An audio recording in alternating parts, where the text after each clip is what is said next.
Hey guys, welcome to today's video. Today I will be sharing what I will be putting in my kids' Easter baskets. That way you guys can get some ideas for your kids. My kids' ages are 2, 3, and 8. So that gives you like a variety of age range. I have 2 boys, which are my toddlers, and then my oldest, who's a girl. I will also be sharing some of our favorite Resurrection Day traditions, as well as just some craft ideas and some books that you can read with your kids on Easter Day or Resurrection Day. Oh, also I did want to say, if you're new here, hi, my name is Isabel Floriano. I'm a Christian mama to 3 kiddos. On my channel, you'll find lots of lifestyle vlogs like birthday vlogs, holiday vlogs, our day-to-day vlogs, and our homeschooling vlogs. And I also love to share homemaking videos like cleaning and decorating. So if you're into any of that type of content, please feel free to subscribe. I would love it if you join us here. Now let's go ahead and jump into today's video because I'm pretty excited about it. I will go ahead and start what most of you came here for, the Easter baskets. So I'll start off by saying these baskets don't have candy in them. It's not that I'm like anti-candy, especially on Easter. It's just that when I give my kids their baskets, or when they find them, sometimes we do a scavenger hunt. Anyways, when they do get their baskets, it's in the morning, so I don't want my kids to have candy in the morning. It's just that simple. But I don't want it to be like not fun, so I do put like candies in, not candies. I do put gummies in there. I put like the fruit chews and things like that, things that they won't always eat all of the time. Sometimes I do like the Annie's fruit roll-ups, like those are sweet. Sometimes I'll do I think they have like fruit strips that are kind of like, they look like Twizzlers, but they're not. Anyways, I'll put things like that kind of seem sweet, like fruit type of things, but they're not actually candy. Go ahead and start off with my daughter's basket first. My daughter is 8 years old. She's very creative. She loves to read, loves to do hands-on types of crafts and things like that. So for her, I did get her some of these like designer books. I got her this one, and then I went ahead and got her this one as well. So she's got 2 right here.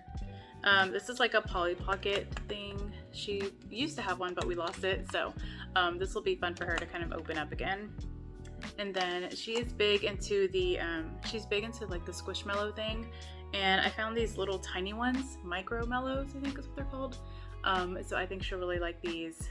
And then I also got her some bubbles, which I'm gonna give all of my kids. I'll say that too, just in case you miss it. I usually like to give a book for like Easter and Christmas.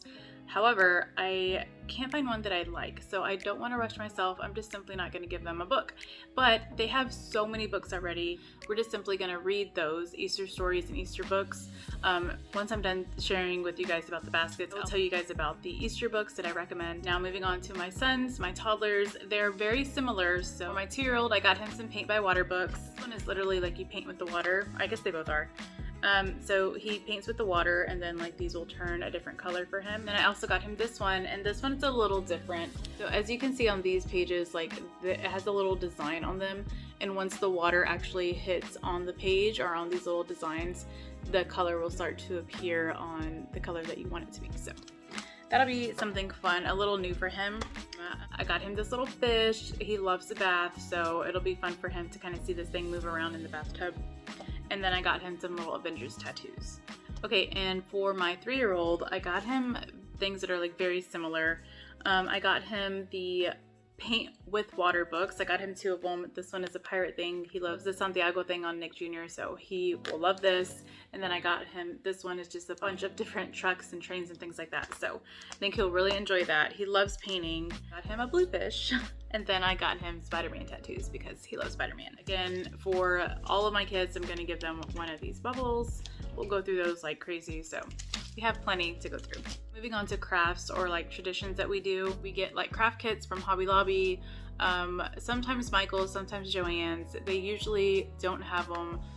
They usually don't have like Christ-centered or Resurrection Day-centered crafts at those 2 other stores. I like to grab these kits whenever, either when we're about to run out, or whenever they're on sale, because I can get them for like 70 cents or like $1. This one, it has a sheep versus a chick versus a bunny. I don't care to use those types of things. I don't really even care for like eggs per se, but it's hard to have things that are, it's hard to find those types of things in the stores, like really hard. So yeah, we do this little lamb, and we'll do a craft like this to where we can kind of show the scene of like the stone being rolled away. Another interactive tradition we like to do. This is, and I got this last year and I shared this with you guys last year. I'll link that video as well. These are the resurrection eggs that we did last year, and my kids loved doing it.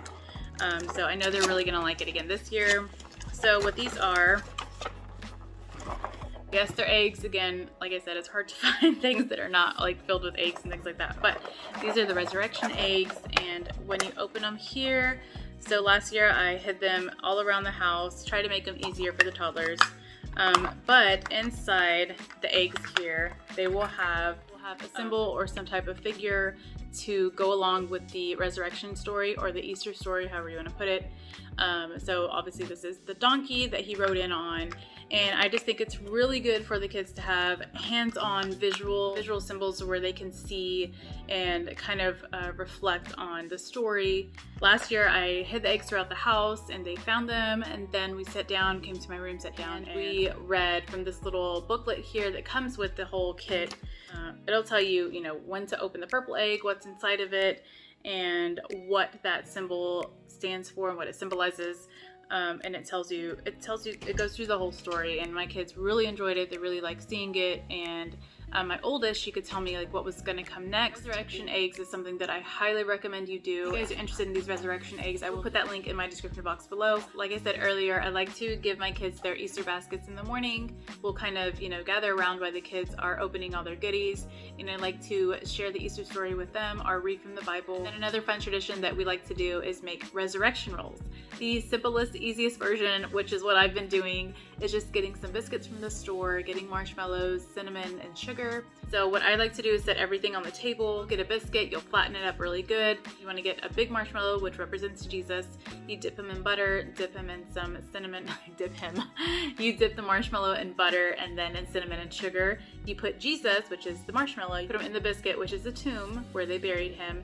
You want to close it up really good, twist it, press it down, put it on a baking pan, which is greased or lined with some parchment paper, pop it in the oven. Once everything is done, you'll get them out of the oven, open up your little rolls, and you will see that he is not there. The marshmallow is melted. Jesus has risen. It's just a very fun visual for the kids to see, and it's a really yummy treat. So we love to do those.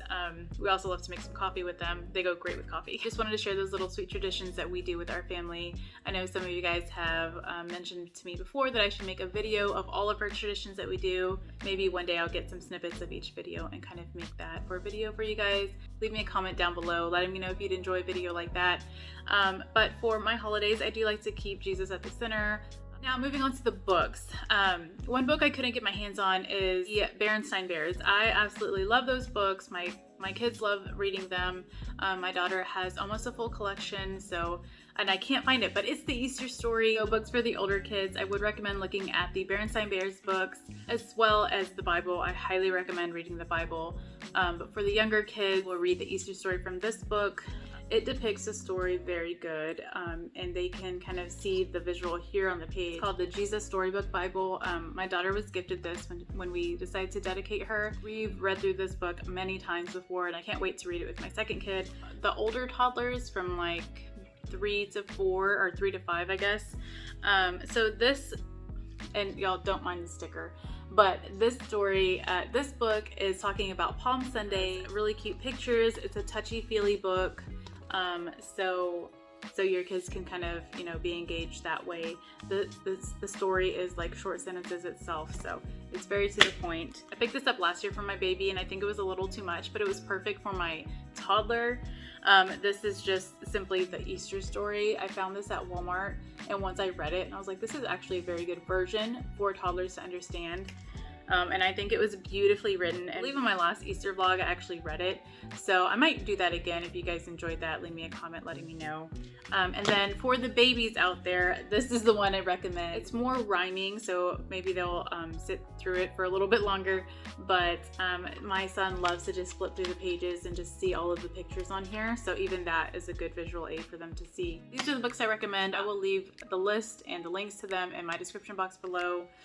Thank you guys for watching today's video. If you liked it, please give it a big thumbs up. It really helps my channel, and it's completely free to you guys. You guys enjoy your Easter. If I'm not able to post, I'm trying so hard to stay on a schedule, but from moving, and then we have a lot of things that just kind of happened recently, so it's kind of hard to get on track, but I'm trying my best here, giving myself lots of grace. Hope you guys will enjoy your Easter weekend with your family and pick up that Bible and read the story, sharing with your family about the good news of Jesus. See you in the next video. Bye.